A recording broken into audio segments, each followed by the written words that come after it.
Saturday, Saturday, Saturday is Tiswas Day. Welcome to WatchMojo UK, and today we're counting down our picks for the most anarchic, chaotic and stomach-churning British kids shows.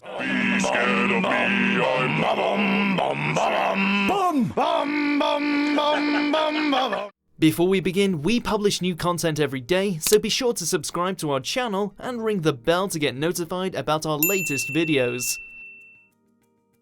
Number 10. Grizzly Tales for Gruesome Kids. You are welcome to Grizzly Tales for Gruesome Kids. Sometimes children need to be frightened into following the rules their parents give them, and that's where Grizzly Tales for Gruesome Kids comes in. All children are little liars, and any child who says he isn't is the biggest liar of them all. Its nightmarish stories always punished those who broke rules or misbehaved, delivering karmic justice to children who committed crimes ranging from mistreating their siblings to refusing to eat their tea. We were rude and nasty to the nanny, so she ate us, which was the first time they had ever told the plain truth. In one particularly chilling episode, two children lie about being physically harmed by their nanny, leading to a replacement with a greedy snake, a horrifying spider, and an alligator who eats them alive. They learnt their lesson, and so too did an entire generation of terrified children watching at home. See you later, alligator! Number 9. Scary Sleepover. Don't forget the panic button is in the corner there. If they want to leave, they can press it. They can go home, but they go home absolutely nothing. Two teams of 3 children each are tasked with spending the night in a haunted house, winning prizes if they last the night and losing if they run away screaming. It was a bit like Most Haunted with children, except that they were on a television set outfitted with tricks and traps, all made to look like a creepy, decaying mansion while they were filmed on hidden cameras. Okay, who's going to go in first? Not me.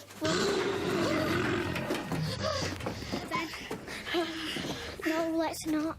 They weren't really staying overnight in a house, of course, it was just a game show, but it's hard not to be afraid when you're 10 years old and things are jumping out at you. Keep on looking.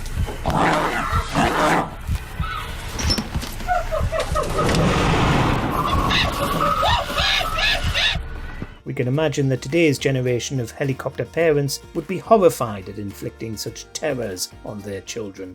I thought the snakes could get in, so I just closed my eyes and pulled the compass out. Number 8. Hider in the House. Now, we've specially selected some sneaky kids from Bristol to take this mission on. They're good. The ultimate mission? To hide a celebrity in a house for 2 whole days. You couldn't make Hider in the House today, because it's bloody creepy. A celebrity, usually someone only famous to kids watching at the time, would have to stay in the children's house for 2 days, leaving to sleep somewhere else, remaining unseen from the one parent who wasn't in on the joke. So Matt has his first hiding place, the luxury of the downstairs toilet. Let's hope Joel hasn't just been in there, and that Dad doesn't need to use it. As if that wasn't weird enough, they also had to carry out challenges ranging from messy to vomit-inducing, including the infamous Suck the Sock forfeit, which was exactly what it sounded like. Here is the sock, here is the smoothie, it's time to suck the sock, suck the sock, suck the sock. They made their victims look even more foolish by filming a fake program so that mums and dads wouldn't be too suspicious of all the cameras. Number 7. Trapped. Emmy, do not react. You are the saboteur, and you are the only person who can hear my voice. While Grizzly Tales was often trying to teach children why they shouldn't lie, Trapped was doing the exact opposite. Groups of children were sent to a mysterious tower and made to carry out tasks, except that one of them is, secretly, the saboteur, trying to ensure they fail the challenge. Emmy, you're fine for the time being, but when no one is looking, see if you can suck up a spider. They also have to try not to make their sabotage too obvious, because if they're voted as the saboteur, they'll be stranded forever in the tower. I also think it was Daisy because I saw her suck up at least one spider. George. Daisy, because she sucked up 2 yellow spiders. Essentially, it's the traitors for children, as they're tasked with lying and cheating their way to victory. We wonder if the contestants on Trapped ever trusted each other again after this. Daisy, you will not be leaving this room. The others are free to pass to the next floor. Number 6. Escape from Scorpion Island. They're travelling up the river to uncharted waters deep in the heart of Scorpion Island. We just saw the traitors for children, but what about I'm a Celebrity for children? A large group of kids were sent to a remote tropical island and given arduous tasks to complete. It's a bit like Jungle Run times 10. Since they weren't on a studio set, they really were in a hot tropical location, although it wasn't always really an island. Go! The clock's ticking. It's 2 at a time and Helen and Oscar are up first. I'll go on. Oscars. While we're sure that the kids who went on this still view their island excursion fondly, since it really is a once-in-a-lifetime experience, we still can't imagine what the pitch was like, where it was suggested Survivor-style antics with children would be a winner for CBBC. They've got to be so careful, but they really can't afford to waste any time. Number 5. Prank Patrol. Barney, think spidery thoughts. Okay. Let's put it up a little bit. Thinking spidery That's thoughts. it. This show was actually based on a Canadian original, so maybe we have them to thank for how bizarre it was. With its elaborate pranks, some of these episodes are just as absurd as the ones in Beadle's About, except that its child victims are significantly more gullible, all set up after a child is publicly kidnapped by Barney Harwood. The blueprint for Eric's prank is a terrified caretaker, a trashed laboratory, a fridge full of growth serum, an empty cage, and one giant spider on the loose. Then again, there are a great many adults who'd also wet themselves if they saw a giant spider lurching towards them. Are any of the Prank Patrol victims scarred for life? Do they live in fear of spiders, haunted houses, or ruining the shop of a small business owner? Let us know if you are one of them.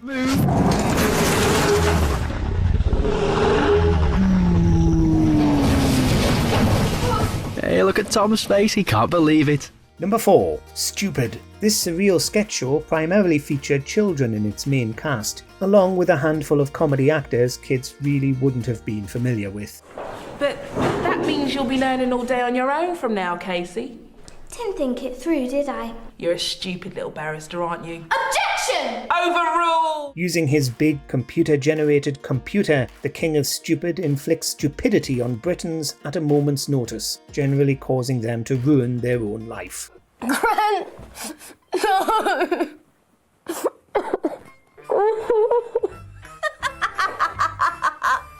Oh, your face, Graham! Just look at your face!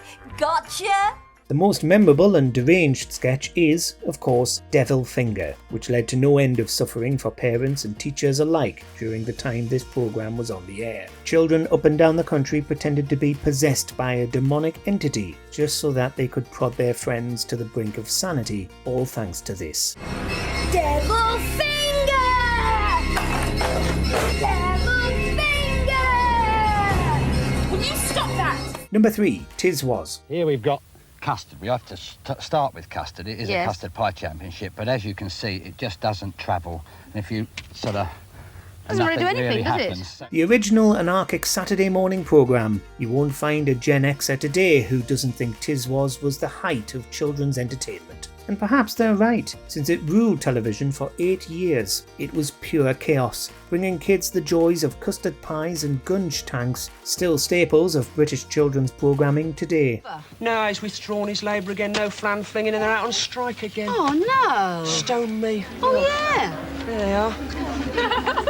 Not letting anything in. Everybody in the 70s and 80s wanted to go on Tiswas and get got by the phantom flan flinger. It wasn't just for kids though, featuring jokes parodying gardening shows, and even one gag about the flan fingers going on strike. It was fun for all the family, going out live every weekend.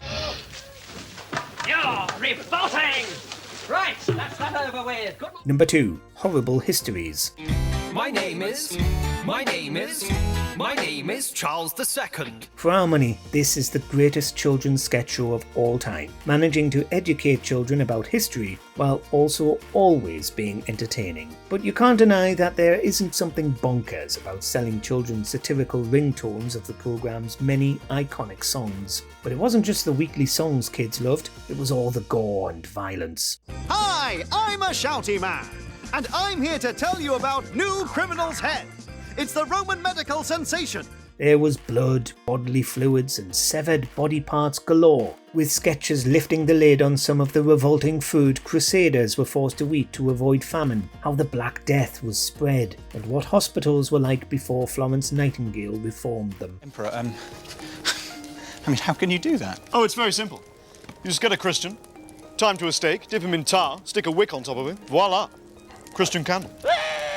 They're an Number 1. Dick and Dom in the Bungalow.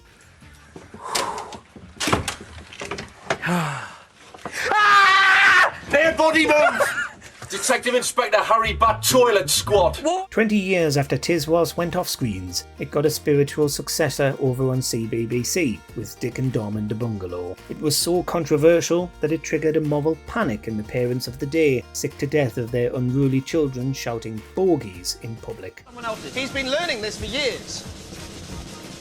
Go, Ben! Yes! Look at that! Yes!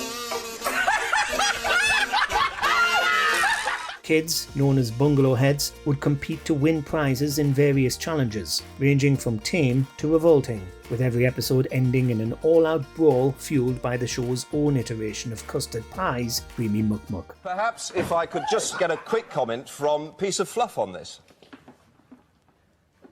Well, frankly, I think it's an absolute disgrace. Even MPs got involved, saying the BBC had sunk to new lows by broadcasting filth and toilet humour every weekend. Kids loved it though. And so, once again, Dick and Dom strike another blow for quality children's television. Were you Team Tiswas or Team Swap Shop? Let us know in the comments.